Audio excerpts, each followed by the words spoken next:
Bismillahirrahmanirrahim. Allah'ım Recep ve Şaban aylarını hakkımızdan mübarek eyle, bizi Ramazan'a ulaştır. Bizleri rahmet, bereket ve mağfiret iklimi olan mübarek 3 aylara ulaştıran Yüce Rabbimize hamdolsun.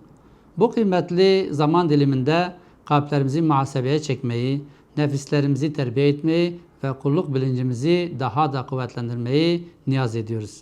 3 aylar vesilesiyle tövbelerimizin kabul olmasını, dualarımızın karşılık bulmasını ve Ramazan'a manevi bir hazırlıkla ulaşmayı Rabbimizden diliyoruz. Bu mübarek günlerde yardımlaşma, paylaşma ve sorumluluk bilincimizi diri tutalım.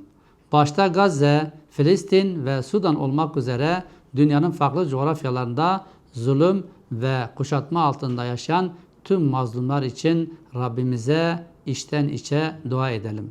Haksızlığın son bulmasını, adaletin tesih edilmesini ve selametin hakim olmasını niyaz edelim. Yetimlerin ve muhtaçların halini gözetelim. Sofralarımızda, imkanlarımızda ve dualarımızda onlara da yer verelim. Zekat, fitre, sadaka ve bağışlarımızla üzerimize düşen sorumluluğu hep birlikte yerine getirelim.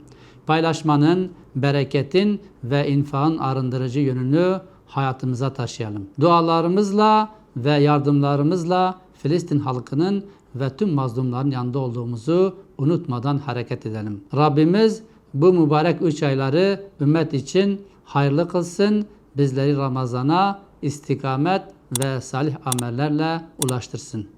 Amin.